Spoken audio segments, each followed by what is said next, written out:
sometimes as an independent filmmakers, your access to tools is very limited. So that's where, your creativity is unleashed, because with the minimum that you have, you need to create a full story. Our film, for example, we only used iPhones, just like this normal phone. And this is actually one of the phones that I used in the film. And we told the whole story. In the beginning, I was doubting that, with all these, fancy films and big budgets, I thought that you need to have all these tools for your film to make it into big festivals and, international festivals like Sundance, Berlinale. But even with the phone, we may manage to reach out to all these festivals, and that's where I started to believe it more into the story rather than the tools that you're using to tell the story.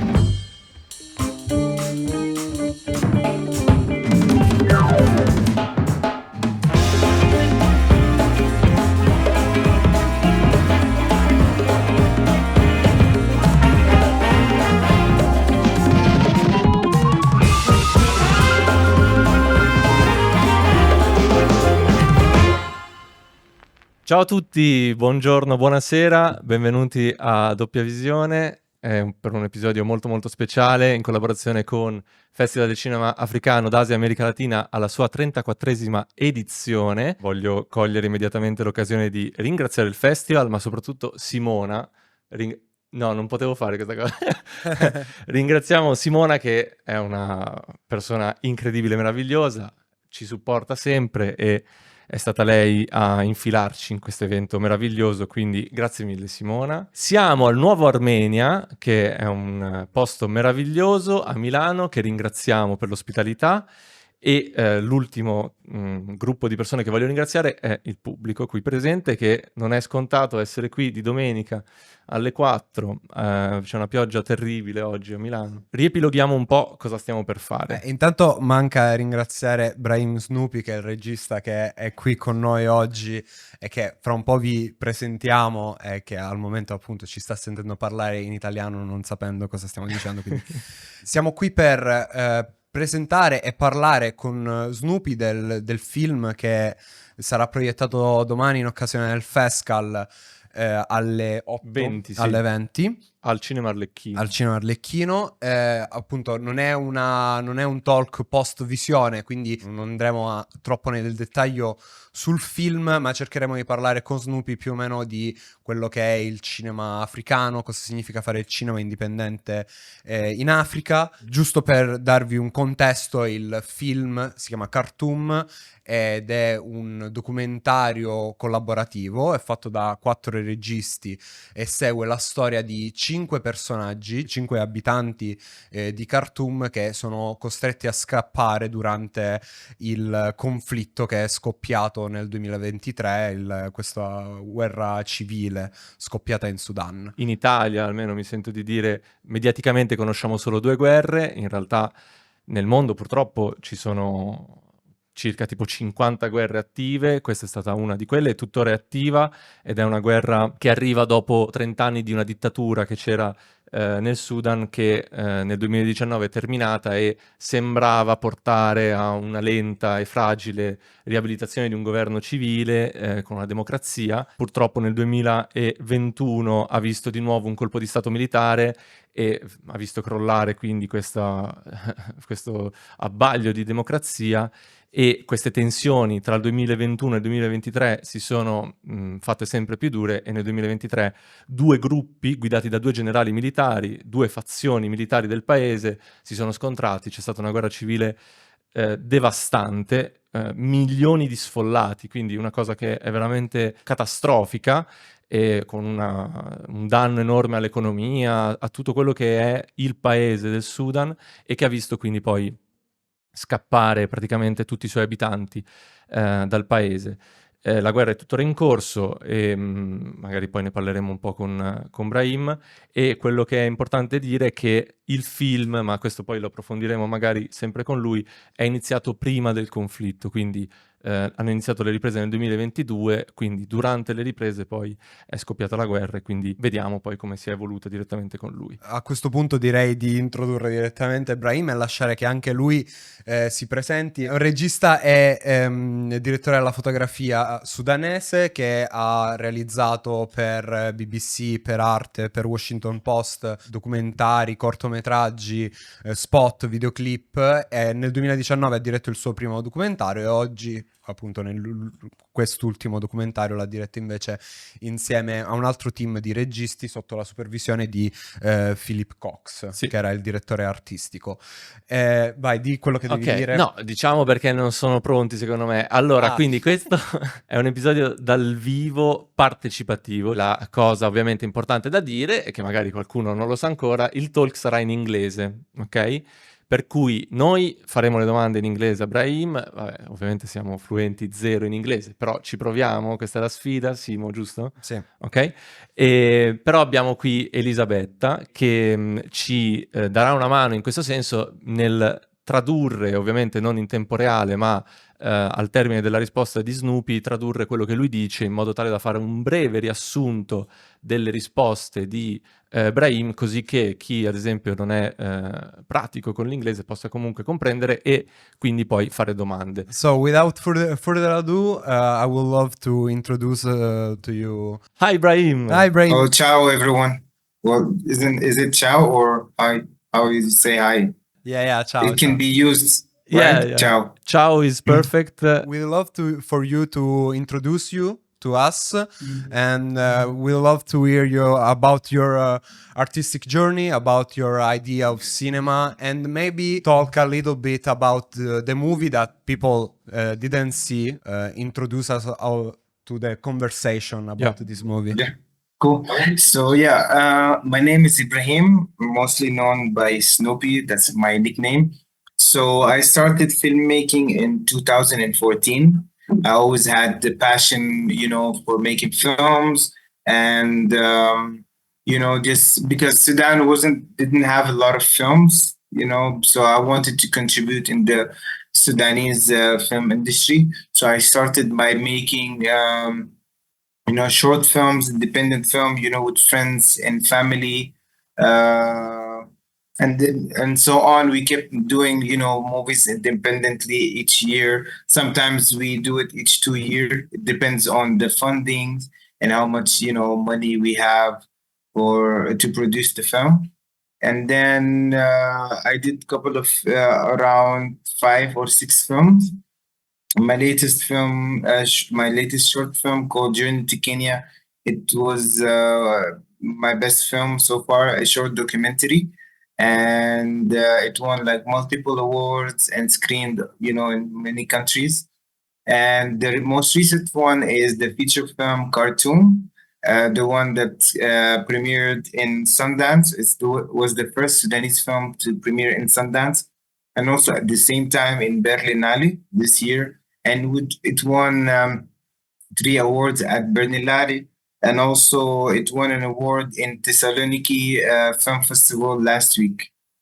It's a feature documentary called Khartoum. It's the story about 5 individuals who went through the harrowing war in Sudan, and they're describing us what was that time, when they were in Khartoum all the way to getting outside of Sudan, coming to Nairobi.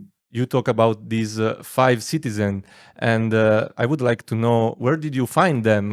Where come the idea to tell their stories? If you already meet them or if you choose them for the movie? Each director submitted their story. So the whole thing, how it started as a workshop in Sudan, there was an open call for a story about Khartoum through different protagonists. So we were 5 directors. Each director applied with his own story, and each director already know the protagonist, except for one story with the 2 kids. There are 2 kids. So the director had already an idea of, street kids, and she wanted to, tell the story of their lives and how they live on the streets. So that was her story. And then when her story got accepted, she went on to search for the kids. And then it was through one of the other directors. He had his cousins. He helped her with the characters, and that's where we found the two kids. My character also, I already know him from way back. Another character also, a tea lady. One of the directors was a frequent customer at her tea stall, because Sudan, the culture of tea ladies in Sudan, and around each corner of the city, or around each corner of a building, there's a tea lady around. So he was a customer at the tea lady, and that's where he was interested in her story. She's a resilient single mother who was displaced many times, even not in the recent war, but also since 2004. There was a war in Sudan, and people had to be displaced. So he was fascinated by her story, and that's why he wanted to tell her story as well. We don't know much about what happened in Sudan, because like the media here talks about only 2 wars right now. So maybe you can briefly tell us about the history of Sudan and the political tension and the recent civil war that you talk about in your movie. There was a dictator called Omar al-Bashir. He was ruling Sudan since 1989. But then in 2018, all of us young dudes and guys and girls, we all went to protest against this oppressive system. And in 2019, he was ousted, and he was replaced by a temporary military council. And half of that council was civilians, and half of that were military. So they had like 2 terms, 2 years for the military and 2 years for the civilians. So what happened is, as soon as the military time was coming to an end, and the civilians were about to take, the rule, then the military part had a coup in 2021. So after that coup, they also ruled again, and they eliminated all the civilians, and then it was like a full military council. And the second in command was the leader of the militia group called RSF, the Rapid Support Force, led by Hamdan Dagalo. He's mostly known by Hemeti. So he was second in command. But people were already seeing that, having 2 military fractions at the same time, at some point there will be some kind of conflict. So after 2 years of, since 21 and until 2023, there were tensions between these 2 guys, and it got all accumulated into a full-scale war on the Saturday morning of the 15th of April. And, everyone thought that it's just a 2 weeks, fight, or less than that, because the National Army supposed to be way stronger than any kind of a militias or armed forces. But it wasn't like that, because the militia was supported by the UAE and a couple of regional countries, because they smuggle gold for these countries. So the RSF took the whole capital city of Khartoum, and everyone had to be evacuated. A lot of displaced people internally and externally, and the capital city of Khartoum was totally, banished. A lot of people displaced to the neighboring states, but also the closest state, which is Jazeera state, it was also taken by the RSF in late December 2023. And people also had to be displaced again to another remote city. So they took over a lot of cities in Sudan. But the good news is that right now the army is advancing. 2 days ago, they took over the presidential palace, and they're taking more and more areas in Khartoum. And RSF is now retreating and re-strategizing their position in Khartoum. So hopefully by the end of the year, maybe we'll go back home see how our houses, most of them are stolen, all our equipments. I had an office there in Khartoum. I left all my equipments there because I thought that it will end soon, but it took more time than expected, and everything in Khartoum, all the cars, all the houses, everything was stolen by the RSF. And some of the items you can find in neighboring countries like Libya or Chad, especially the cars.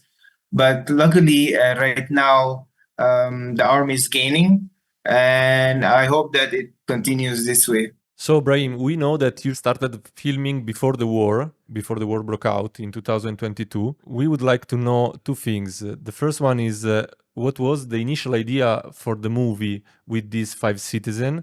And how did this approach changed for you directors when the war broke out? So, of course, all of you had to leave the country, but how that situation changed your idea of that movie, the importance of that movie, and how do you make a movie in a war-torn country? So it's very peculiar, yeah. Yeah, it all started in 2022.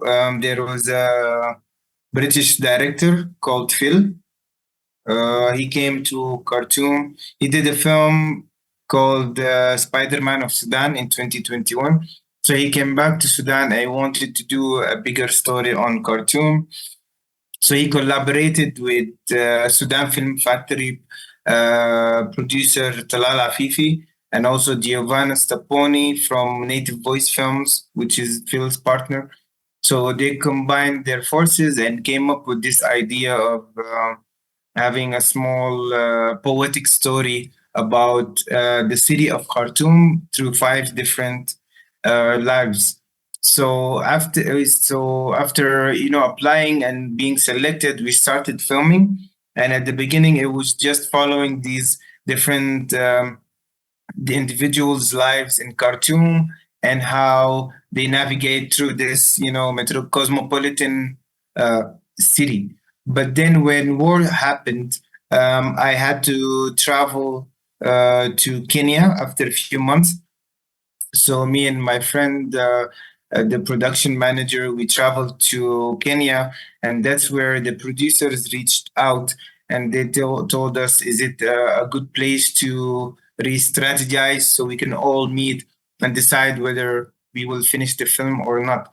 So we went first, and then the other directors came, and we had several workshops, therapy sessions because of the trauma of war. And then we decided we need to continue this film because now it's very relevant to show the world what's happening in Sudan in an artistic way and away from the journalism and all that. So then we decided to bring the characters. It wasn't easy. It took us 2 months to find them and bring them to Kenya because logistics and paperwork, and they were also in war zones. So we had to slowly get them out into safety in Port Sudan, and then they flew to Kenya. Then when we were discussing with them, they were very open to us directors to tell us what happened to them during the war. And they were keen on making sure that the world knows all the details, the personal details and struggles that they went through. So initially the story was about only the city of Khartoum and through all these individuals. But then we had to shift the idea and then add the factor of war, because this is what's happening recently, in Sudan. And just to add a lot of archive and give more context of what's Sudan been through in the past, 50 years since independence. All these coups on military councils, temporary councils, and all these protests, and then the different governments that Sudan went through, and all these different dictators.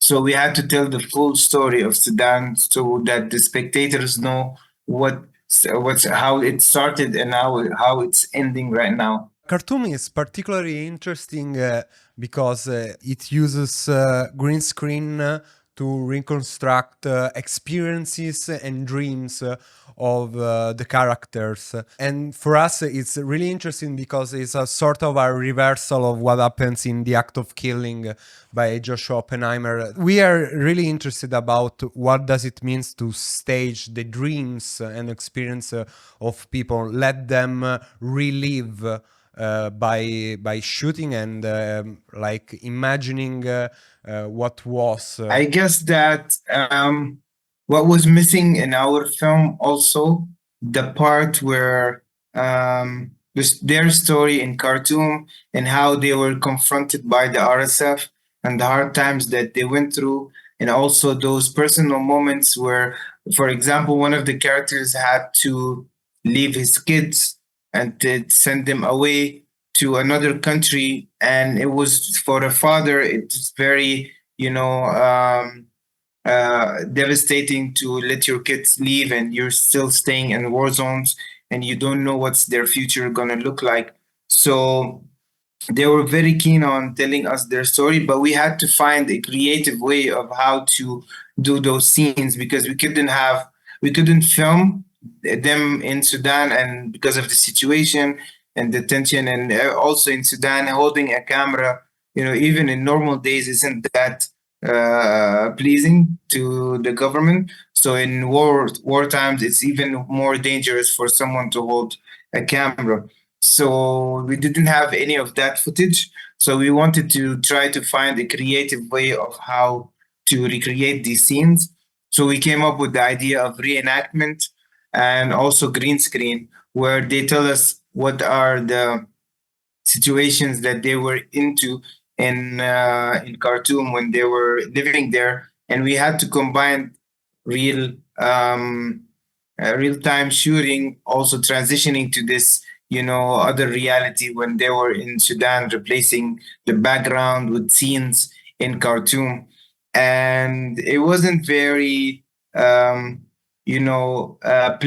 at the beginning, but that was the only way of how to let the audience understand what these characters went through. Khartoum is a movie that has been screened in the US, in Berlin, and now here in Milan. I don't think it has been screened in Sudan, of course. We would like to know the experience of bringing these stories in America, in Europe, and if you would like, of course, to do a distribution in Sudan of this movie. Yeah, I guess that screening in the US and other countries, to us it's a mission other than screening the film, a good film to the audience and all that, but it's also kind of a advocacy, from us filmmakers to show the world what's happening in Sudan, because a lot of people don't know what's happening in Sudan right now.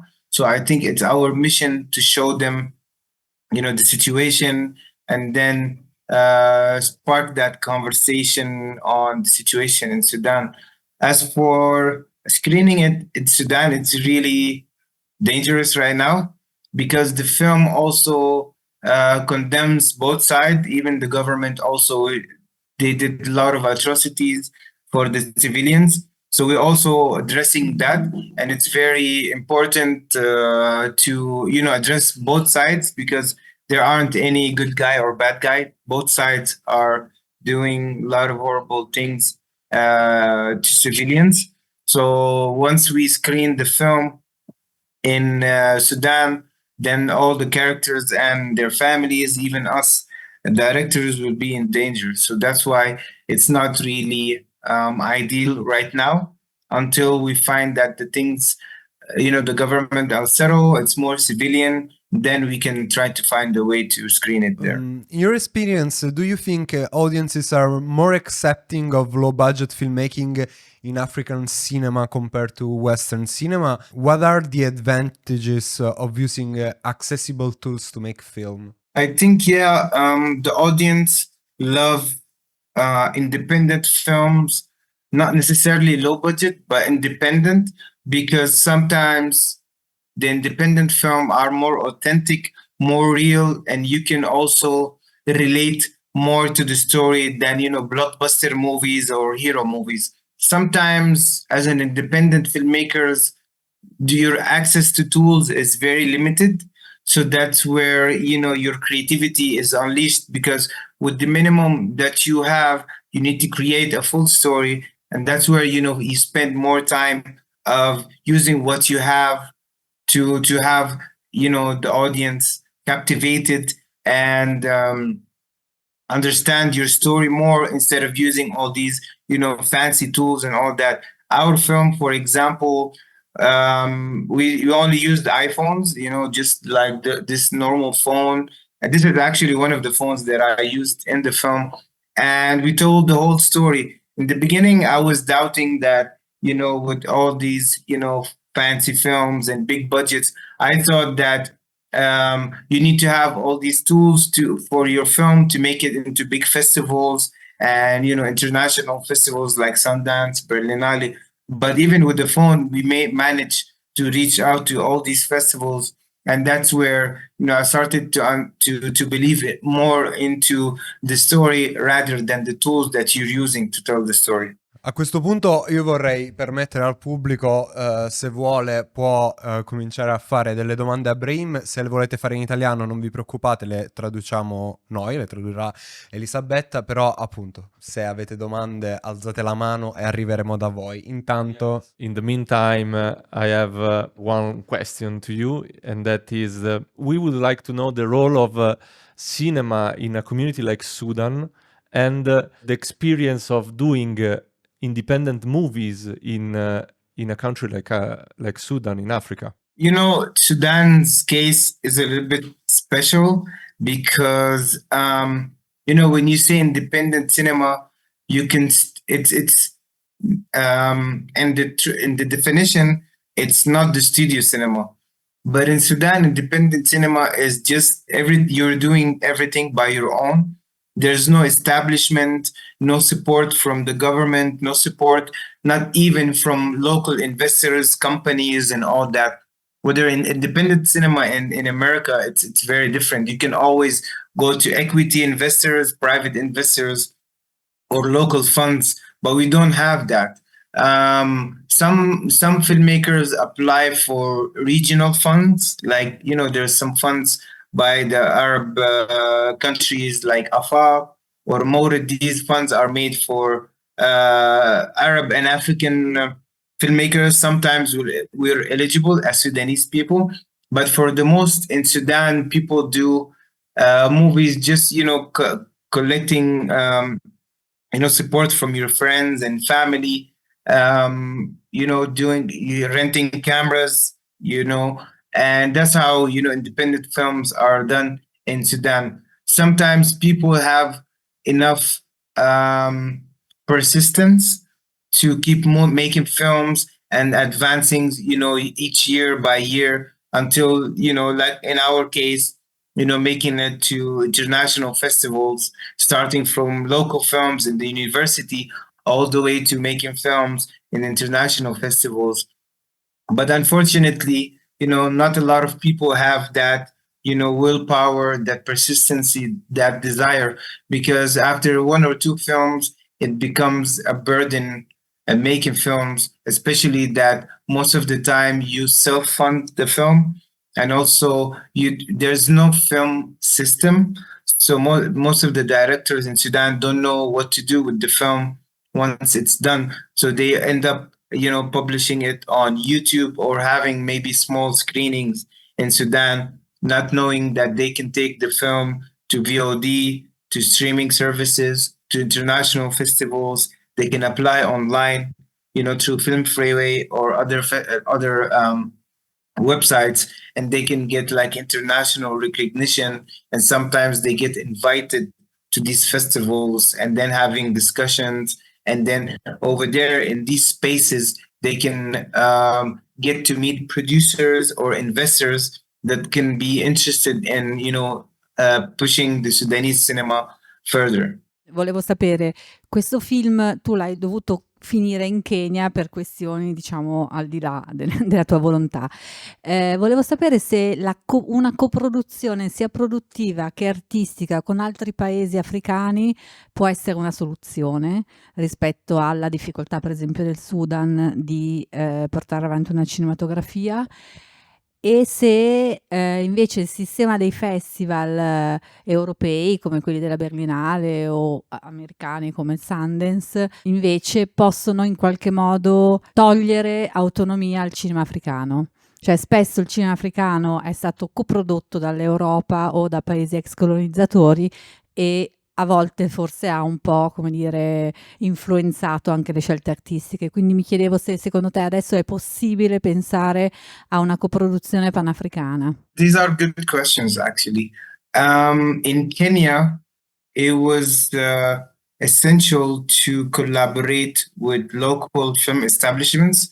That's why we collaborated with DocuBox, a Nairobi-based or a Kenyan-based film establishment, and they helped us a lot in facilitating a lot of things in the film, whether it's logistics or with fundings.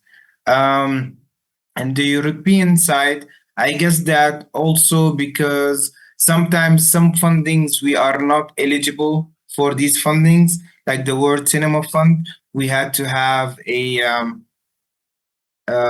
German producer. So it's all depending on the dynamics and the relationship between you and the producer. You know, our producer was very flexible. He wasn't interfering in our artistic vision, and he was cool with everything that we were doing. But I don't think this is the case with, you know, other films. You know, not every time it's the same way. Some producers, because of their reputation and their work and how they do, they sometimes get involved into your script and sometimes change a little bit of in your vision, sometimes in a positive way, sometimes in a negative way. So you have to like compensate between, you know, having the fund, but also with, you know, someone else's artistic vision and the way that they see your production. And our film also, it was a mix between both, because also having a very local perspective in your film sometimes not destroys your film, but keeps the vision very narrow. So sometimes you need to have that external point of view to have the film, you know, more international. Because if we were making the film, we would assume that the world knows what's happening in Sudan. But because of having, you know, international producers, they gave us this vision of the world doesn't know what's happening in Sudan. So we had to explain that throughout the film and letting them know that there's a war and then what accumulated all the way to this full-scale war. Altre domande? Qualcun altro? Non essere così No, cattivo. vabbè, Vuoi chiedere qualcosa? No, poi faccio io una domanda. No, giusto chiedila, per nel capire senso, questa cosa qua.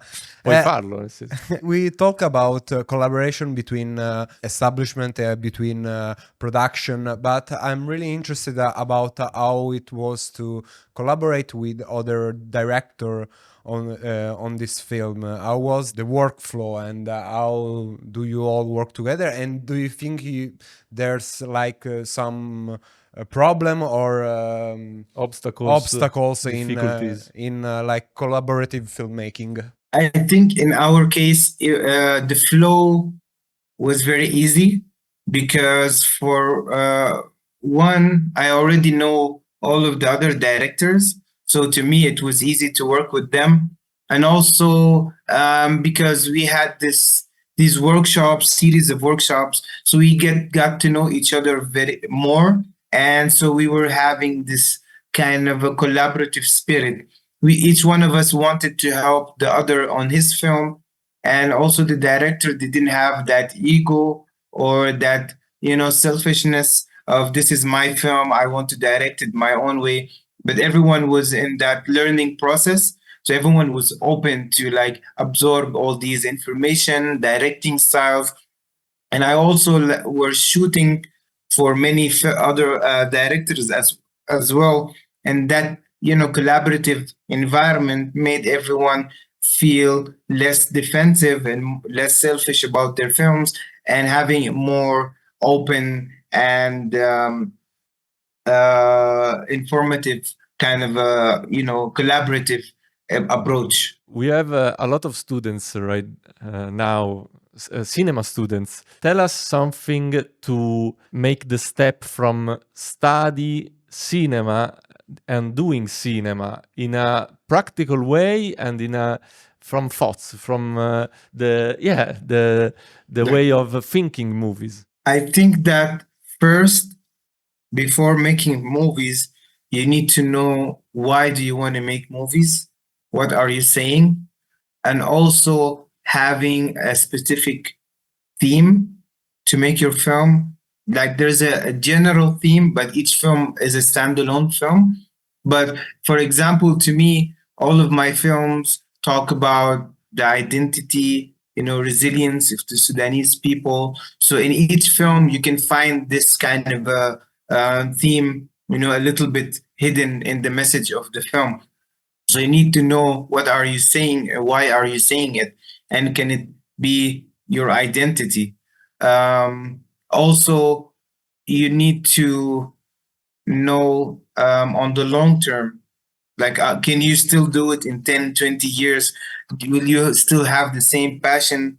And because it's a work in progress, no one just comes from the top. You have to slowly, gradually, elevate yourself, starting from local festivals, even like making a film, showing it in your local neighborhood for friends and family, your neighbors, see what they think of, your project, and then expand a bit by bit, make getting into national competition.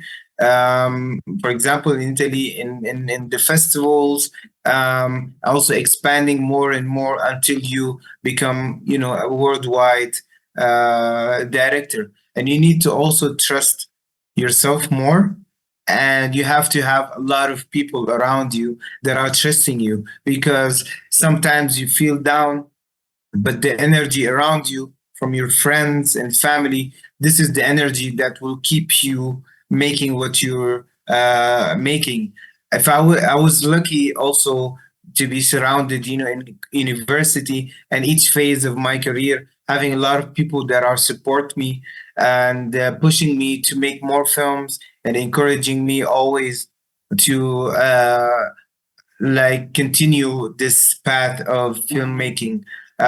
You will always have a lot of people who doubt you, who are not necessarily your enemy, but people who don't believe in you, and then they will let you down at many points. But you have to channel that negative energy into a positive energy and make films and come after a while and prove to you first and to them that here I am. I'm still making films after 5 or 10 years. And whatever you were saying to me back then, now I turned it into an energy, making these incredible films. The question is about your relationship with cinema.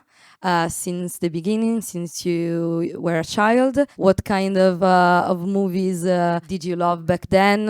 If there was some censorship regarding certain movies, and which were they? Growing up, I always, I didn't know a lot about cinema. My parents weren't taking me that much. We weren't that, fortunate. So I always watch movies on TV, the local cable TV. And to be honest, it was trying to find myself, because I grew up in Lebanon and I was one of the few, Black people in the neighborhood.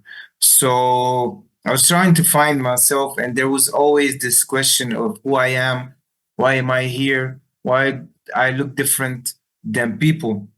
So in cinema, there were a lot of, Black heroes, early 2000s, Denzel, Will Smith, Eddie Murphy. So I was, taking influence from them. And then I'm seeing all these films that represent themselves, and these characters represent their area and then culture. So that's why I wanted to, represent myself, make movies about, my struggle in my passion and, understand myself a bit more and understand, my country more. So I wasn't aware a lot about my country until I went into Sudan in 2007. And that's where, I was introduced to this new world, this new culture I didn't know anything about in the past.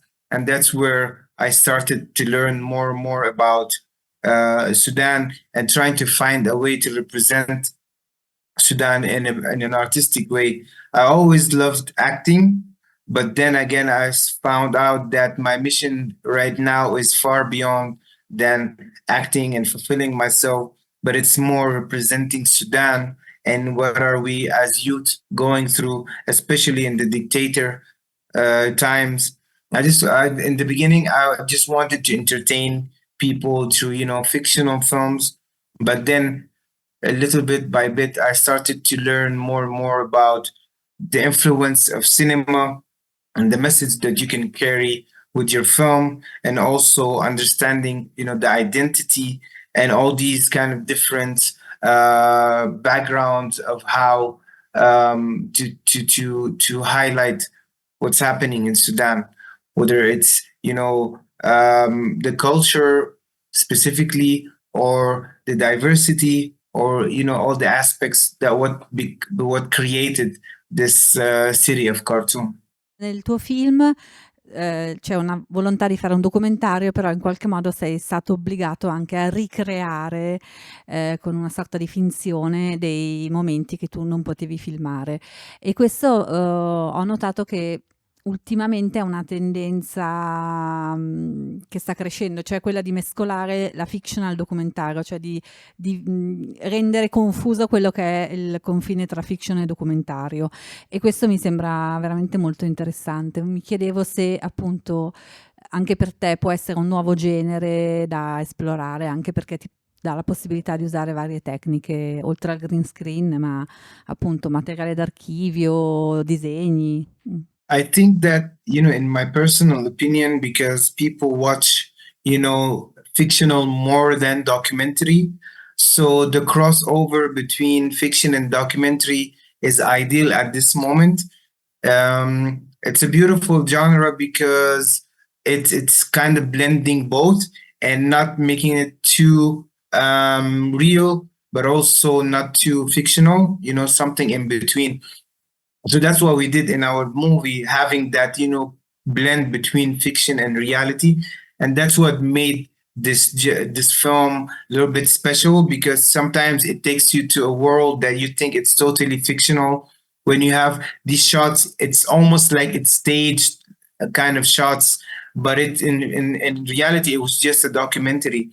And also having that documentary side where you have interviews and following the character. So I think that this blend of both genres is essential at these kind of times, and to tell the world, these are real characters and real stories that people were living. But at the same time, there's this side where it's more about their inner self, fantasy, kind of what the character wants.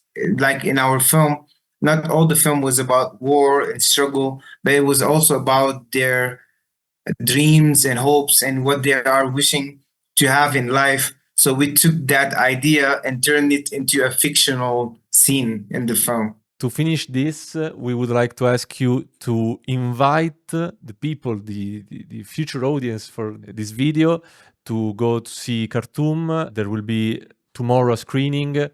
And we would like to have a sentence to you to invite people watching this movie, and why. Yeah, I think that, everyone please go and watch the film. I'm sure that you're not going to regret it. And it's a film that doesn't have violence, but you can imagine the violence that the character are telling you on screen. And please talk about Sudan, whether it's on social media with your friends and family.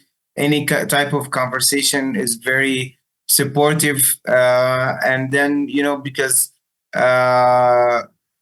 it's been 2 years now since the war broke, And these screenings, after each screening, we always advocate about Sudan.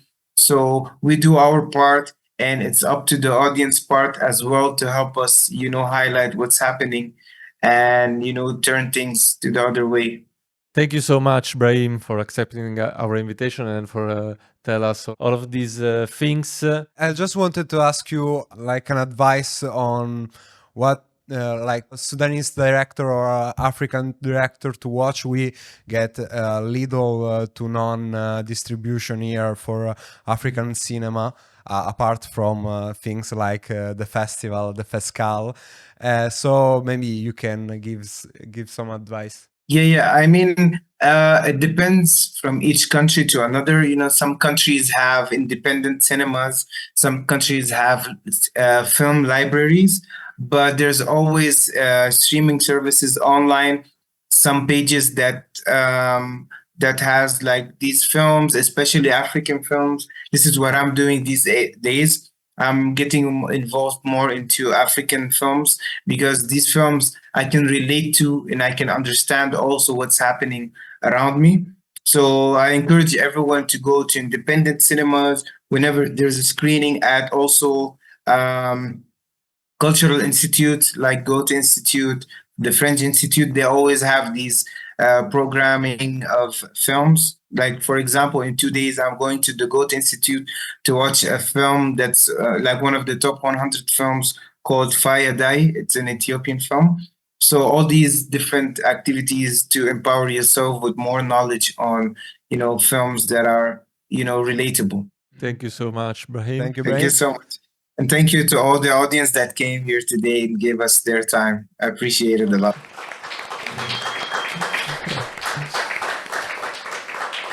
Thank you again, Ibrahim, for being here with us, and it was really nice and great to talk to you. When you come to And see Italy, you you guys. call us. And, Yeah, of course. You're my friends now. Yeah. yeah. Thank you, You Ibrahim. too. Grazie, un applauso di nuovo. Sì.